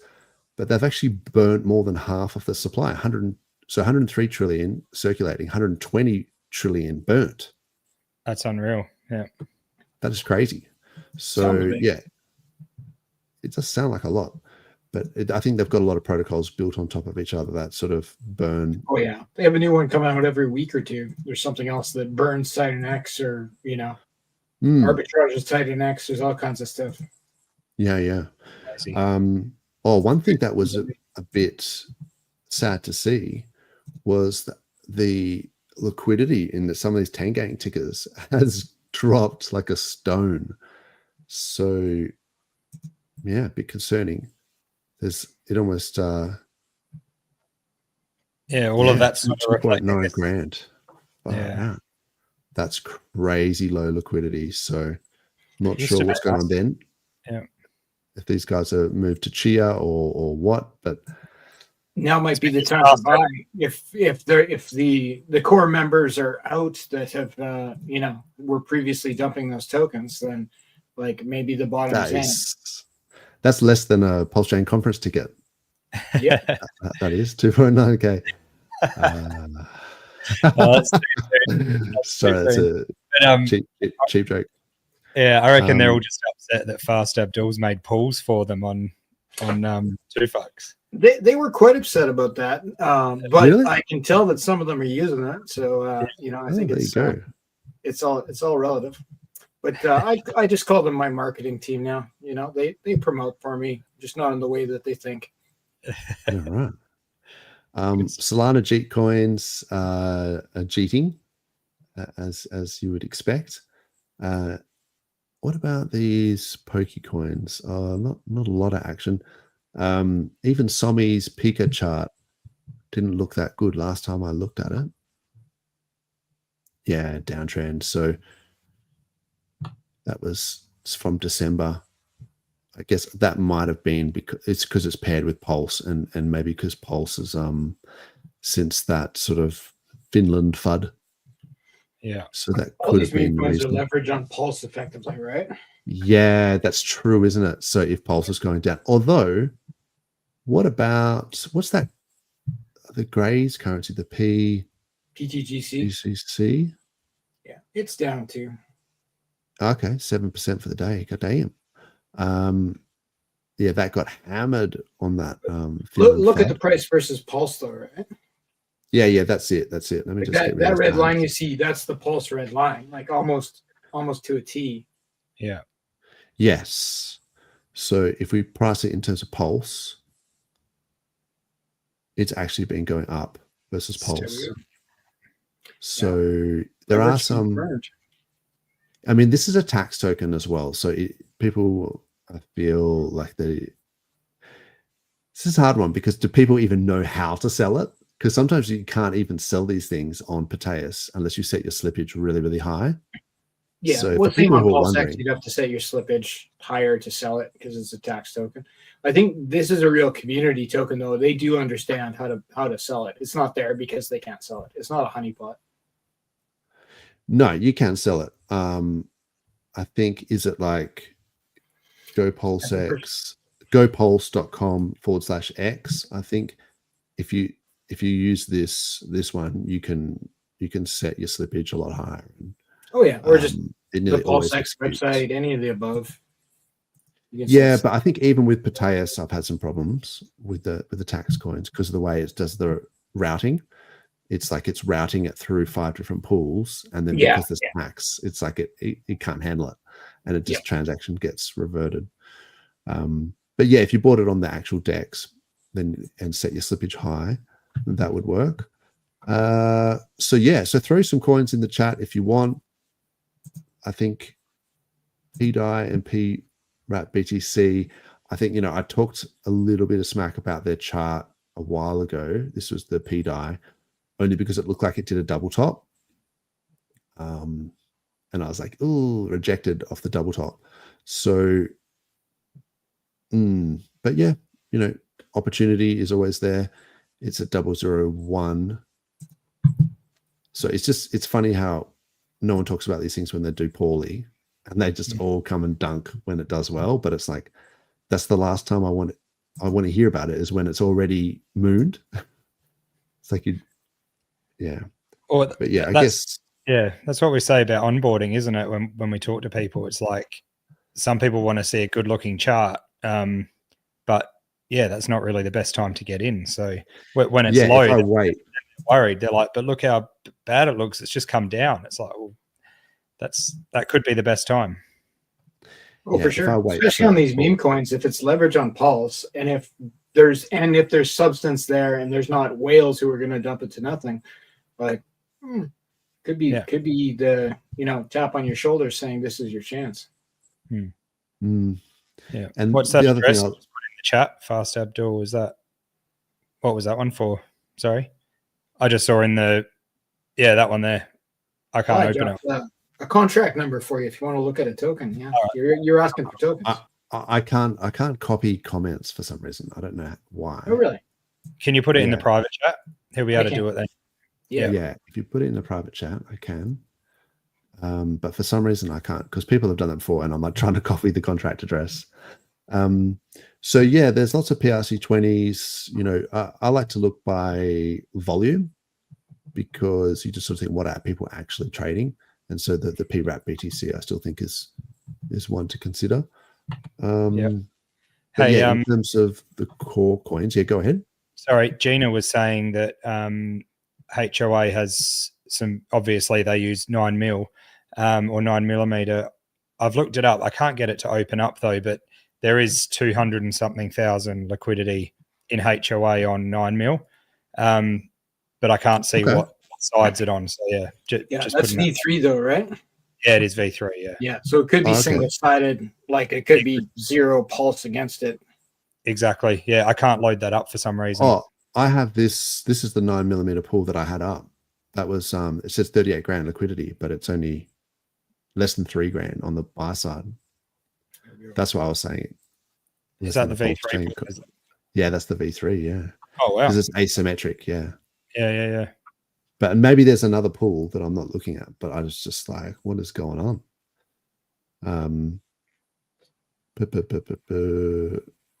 Oh, there's this one. Oh, that's with DAI. That's got 52 grand, but on the buy side, no, 3.4 grand. Wow. Nope. I like Dick with butt. I think if one of the Tang tokens is going to make it, it's going to be Dick with butt. I saw decent liquidity. I saw Raoul Paul talk about Dick with butt, the NFTs. Like there's some Dick with butt NFTs. And I was like, Raoul Paul's talking about Dick with butt, and I'm like, what? And then it was like he was talking about how it's one of the oldest memes, and I was just like, hey. Yeah. but it wasn't our Dick with butt, unfortunately. Oh man. My marketing team. Yeah. You get in that one. But that's why you got to remind him. It's like, what about Dick with butt on PulseChain? Yeah. So the hex price, look, it's not pretty. If I go on the daily, so this was the Finland FUD like this week, and then it's done this damp sinusoid thing. I hope it doesn't bleed down all the way down to the bottom of this week, that it almost seems likely at this point. So 008. So yeah, that kind of sucks. But in terms of Pulse, yeah, it's even going down versus Pulse. So we're down to 270 Pulse per hex. So I guess that makes sense because it's got less liquidity. So yeah, generally the ones with less liquidity, they have more volatility. So yeah, you want to be in the more low liquidity stuff when everything's pumping, but you want to be in the more high liquidity stuff when everything's dumping. Yeah, well, we've seen what Hex can do, even in the past few months, type thing.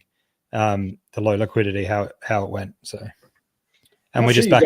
But there's a billionaire guy who likes Hex, and he may buy it at some point in time. Exactly. That's what I've heard. Could be a thing. Yeah. And maybe if Ethereum pumps, because I hear he has a lot of Ethereum. If Ethereum went to let's say 15K, and then you saw on chain that guy was cashing out Ethereum into let's say DAI and started bridging the DAI to PulseChain, probably I would buy Hex if I saw that. Probably. Or I'd try to front run him and buy it now when the price is low. That would be another option that I would consider. I'm not saying other people should, but I would consider that option. Yeah.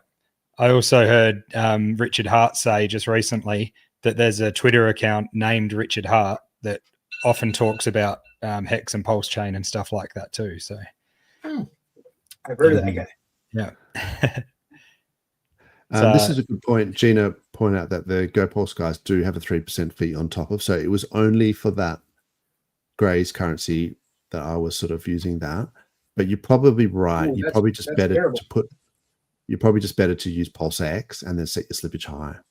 Yeah. Because that is pretty crazy to put a 3% fee. Like 10% or something, I think it goes through. But it's a tax token, so it's like it's taking the fee and it's paying it back, or part of it back to the holders somehow. I haven't looked into the details, but like it is a confirmed community. It's not a scam.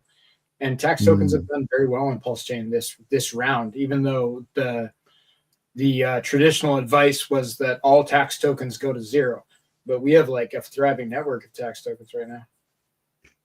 Yeah, right. Yeah. Thoughts on AEST? So I've only just heard about this. This is an AI influencer. So there you go. We're going to get replaced here, guys, by just AI agents. So this is a Twitter AI bot that talks like a Zoomer, presumably. Nice. That just sort of just gives like random tickers. It just tells people to like good stuff, friend. It just tells people to ape. That sounds like zero accountability. Yeah, sounds like something Fast Abdul would enjoy.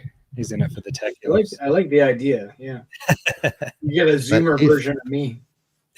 If there is an AEST ticker on base, then that would also make sense, because presumably that's what Rio Macho is saying. So I would be looking at this one with the highest liquidity. It's down 26% for the day. So yeah, I mean, it's the fact that it's on that front page of that Decrypt or whatever that makes me think that maybe people are selling that news. Yeah, it would have been great if you'd got in early. I think I'd want to see a bit of a continuation of the trend, though. Anyway, how's things going in your building, Fast Abdul? Or you and your devs? I'm gonna have a couple new tickers out pretty soon. And we got our bribery protocol is just about ready. We already have a pool made up for it. It's paying 323.95% APR. So that's good. Very nice. Yeah. And once the bribery protocol goes live, it's going to be paying bonus USDC and Pulse on top of that. So I think it's going to be popular. I think people will like taking bribes for their votes. So we have it set up to take bribes for fucks votes and 2 fucks votes. So if people have those votes, they'll be able to literally sell their vote like on chain via an immutable contract. It's cool. So good. Yeah. Yeah, we'll have to get you on when you launch that. Yeah. Yeah, I'm not pushing it too hard right now. Like we do have the token out and we have the farm set up, but it's not paying the bonus yet because the bribery part isn't live, which is where that's going to come from. So you can't take the bribes yet.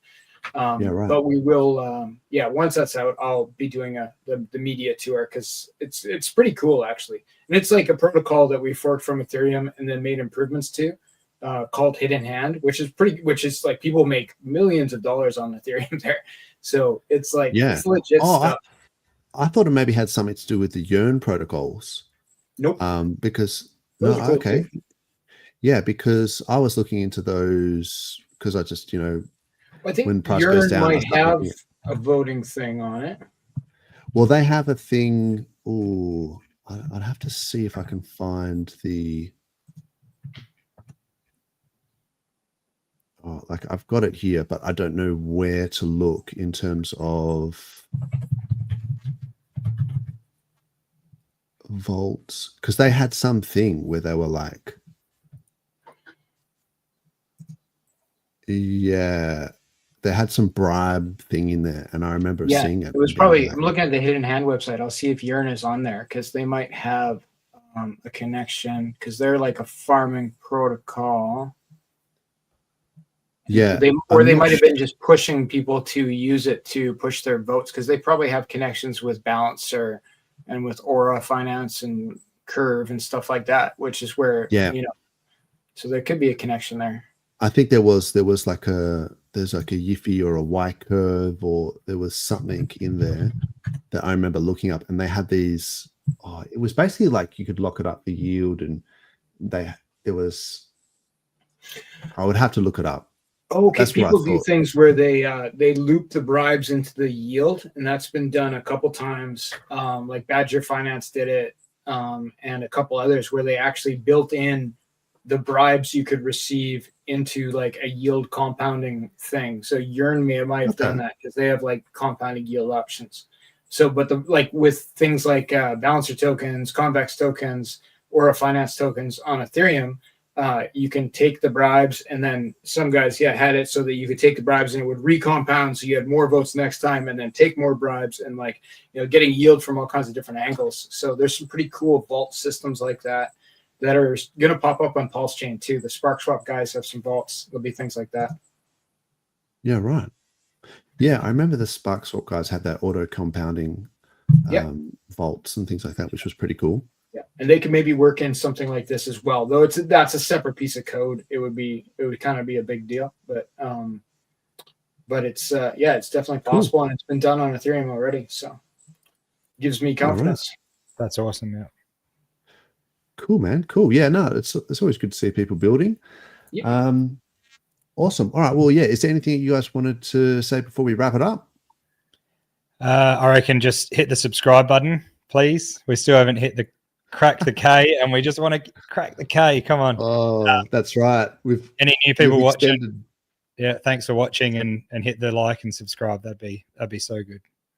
And if you're an OG that's watching, then press the share button, then press X, then press post. More people will see the video. Pump your own bags. Do it now. That's right. And if you don't like and subscribe, then unfortunately True Blue's got his thumbs leveraged, but again, for whatever remaining fingers he's got left on Fast Abdul's protocols. So yeah, do it for True Blue's thumbs. That's it. That's it. Please do. We're selling body parts. Yep, 100%. No, we'll make it one way or another. So, have a good week, and we'll be back next week. Okay. That's it. But jokes aside, appreciate everyone, for joining us, and I hope everyone has a great 2025. Wish everyone maddest of gains, and enjoy your holidays, and we'll hopefully see you next week. Sounds good. Cheers, Fast Abdul and 43. Yep. Thanks, 43. Thanks, True Blue. Thanks, Fast Abdul. Thanks, chat. Thanks, Replay Gang. Rock on. Catch you next week. Peace. Cheers.